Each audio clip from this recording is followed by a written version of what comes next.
tahun.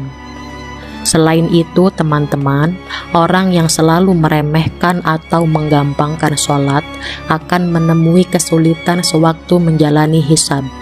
Dia tidak memiliki cahaya keselamatan dan dia dikumpulkan bersama dengan Firaun, Qarun, Haman, dan Ubay bin Khalaf. Assalamualaikum warahmatullahi wabarakatuh. Bismillahirrahmanirrahim. Allahumma sholli ala sayyidina Muhammad wa ala alihi wa ashabihi wa barik wa sallim. Teman-teman, inilah kisah wajah buruk bagi manusia yang suka meremehkan sholat ketika di dunia. Sholat merupakan rukun Islam yang kedua setelah syahadat. Seorang yang sudah balik dan berakal sehat mempunyai kewajiban untuk melaksanakan sholat. Ketika seorang muslim tidak melaksanakan sholat dengan sengaja, maka ia dikatakan kafir.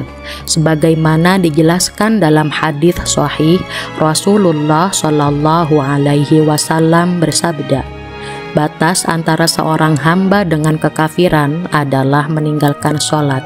Hadis riwayat Ahmad. Di akhirat kelak, Allah akan memberikan hukuman bagi orang yang suka menganggah remeh ibadah sholat dan sering meninggalkan ibadah sholat. Mereka akan bangkit dari kubur dengan wajah berubah menjadi babi. Selain itu, orang yang meninggalkan sholat atau mengerjakannya dengan tidak benar dengan mengabaikan syarat, rukun, sunnah, dan perlengkapannya, serta tidak melengkapinya dengan sholat sunnah, niscaya akan diancam oleh Allah dengan siksaan yang sangat pedih. Sebaliknya, orang yang pandai menjaga sholat wajib secara baik dan menambahkannya dengan sholat sunnah, niscaya akan mendapatkan balasan yang setimpal. Semua amalnya selain sholat akan dianggap sempurna dan pelakunya dicatat sebagai hamba Allah yang selamat dan beruntung. Tentang hal ini, Allah Subhanahu wa Ta'ala telah berfirman di dalam Al-Quran surah Al-Mudathir ayat 42-43 yang artinya, apakah yang menyebabkan kamu masuk neraka Sakor ini? Mereka menjawab, kami tidak termasuk golongan orang-orang yang mengerjakan sholat. Selain dalam keadaan yang sangat sulit dan berwajah babi, orang-orang yang suka melalaikan sholat akan mendapatkan siksaan dari Allah Subhanahu wa Ta'ala. Mereka akan dibelenggu dan diseret ke padang mahsyar oleh malaikat. Tidak hanya itu, Allah juga tidak akan memandangnya dengan pandangan belas kasihan, serta Allah tidak akan mengampuni dosanya dan akan disiksa dengan keras di dalam neraka. Ingatlah teman-teman, bahwa suatu hari kita juga akan berdiri seperti ini di padang mahsyar. Namun, kelak di padang mahsyar itu kita tidak mengenakan sehelai benang pun. Kita tidak memakai pakaian tanpa alas kaki dan tidak berkhitan. Perbedaan lainnya adalah kalau berdiri untuk sholat hanya sekitar 5 menit dan tidak terkena panasnya sinar matahari. Sedangkan berdiri di padang mahsyar memerlukan waktu 50.000 tahun dan berada di tengah terik matahari yang sangat panas. Allah Subhanahu wa Ta'ala berfirman di dalam Al-Quran surah Al-Mutaffifin ayat 4-6 yang artinya, tidaklah orang-orang itu menyangka bahwa sesungguhnya mereka akan dibangkitkan pada suatu hari yang besar, yaitu hari ketika manusia berdiri menghadap Tuhan semesta alam. Selain itu, sholat adalah ibadah yang pertama kali akan dihisab oleh Allah Subhanahu wa Ta'ala. Jika sholatnya baik, maka baiklah semua amalannya. Jika sholatnya buruk, maka buruklah semua amalannya. Rasulullah Shallallahu Alaihi Wasallam bersabda, amal yang pertama kali dihisab pada hari kiamat dari seorang hamba adalah sholat. Jika sholatnya baik, maka telah sukses dan beruntunglah ia. Sebaliknya, Jika rusak sholatnya, sungguh telah gagal dan merugilah ia. Padang mahsyar itu sungguh mencekam sekaligus mengerikan. Membayangkannya saja sudah membuat ciut nyali dan hati berdebar. Sungguh, manusia pada waktu itu sangat takut dan pandangannya tertunduk. Maka sungguh merugi ketika kita di dunia, tetapi kita dengan gampangnya meninggalkan sholat.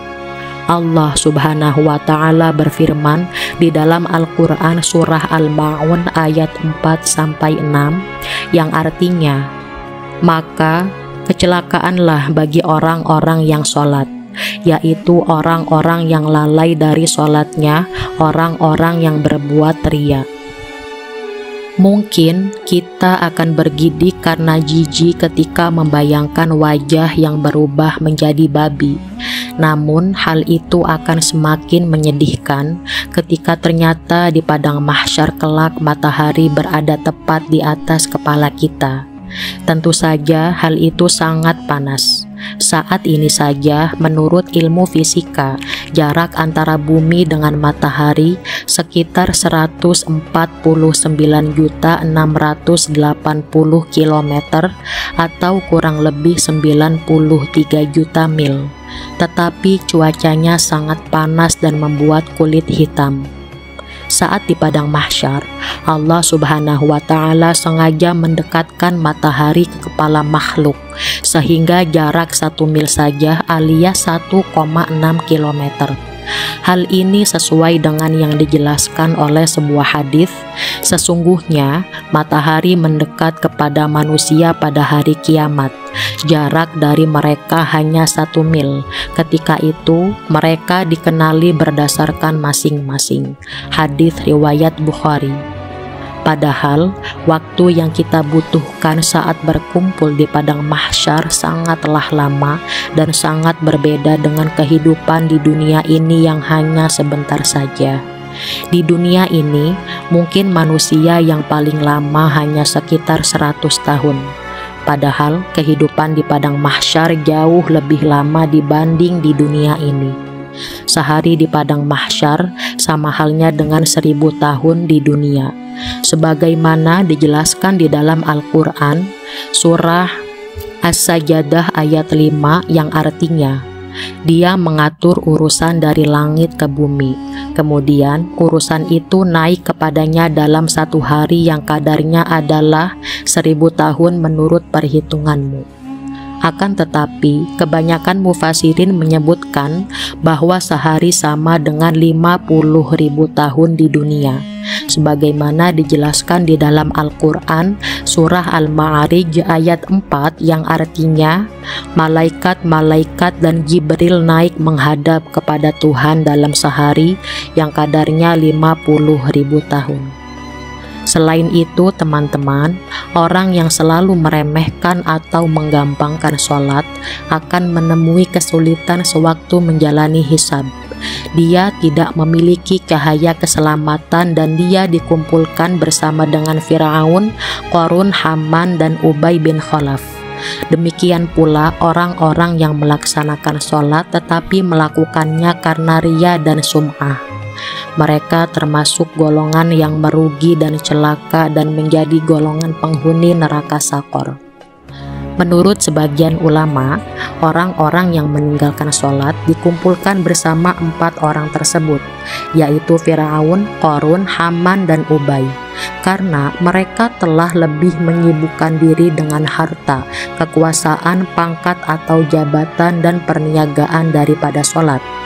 Jika semasa hidup di dunia disibukkan dengan hartanya, maka mereka akan dikumpulkan bersama Qarun. Jika mereka lebih disibukkan dengan kekuasaannya, maka mereka akan dikumpulkan dengan Firaun. Jika mereka disibukkan dengan pangkat, mereka akan dikumpulkan bersama Haman. Jika mereka lebih disibukkan dengan perniagaannya, mereka akan dikumpulkan bersama Ubay bin Khalaf, yaitu seorang pedagang kaya raya yang lalai akan sholatnya. Ketika orang-orang yang lalai dalam sholat ini sudah dikumpulkan, maka turunlah perintah Allah Subhanahu wa Ta'ala kepada malaikat penggiring dan malaikat yang menjadi saksi. Lemparkanlah olehmu berdua ke dalam neraka. Yakin semua orang yang sangat ingkar dan keras kepala, yang sangat enggan melakukan kebajikan atau sholat, melanggar batas lagi ragu-ragu, yang menyembah sesembahan lain selain Allah, maka lemparkanlah mereka ke dalam siksaan yang sangat pedih. Bayangkan teman-teman, sudah letih berdiri di padang mahsyar selama 50.000 tahun, ternyata dilempar juga ke dalam neraka. Oleh karena itu, selagi masih hidup di dunia ini, selagi masih ada kesempatan untuk melakukan kebaikan dan sholat, maka lakukanlah sholat dan berbuatlah kebajikan sebanyak mungkin agar kelak kita tidak termasuk orang yang berwajah babi.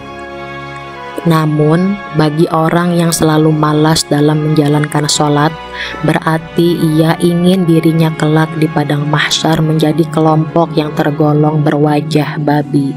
Na'udzubillahi min dzalik. Semoga Allah Subhanahu wa Ta'ala menganugerahkan kita, menjadikan kita sebagai orang-orang yang ahli dalam menjalankan sholat, melakukan kebaikan dan ahli dalam kebaikan. Semoga Allah Subhanahu wa Ta'ala memberikan hidayah kepada kita, dan semoga Allah memberikan kita anugerah istiqomah dalam menjalankan sholat, agar kita semuanya selamat lahir batin dunia akhirat teman-teman. Kurang dan lebihnya saya mohon maaf jika ada kata-kata yang salah berasal dari saya, dan jika ada kata-kata yang benar itu semuanya dari Allah Subhanahu wa Ta'ala. Wallahu a'lam bishawab. Wassalamualaikum warahmatullahi wabarakatuh.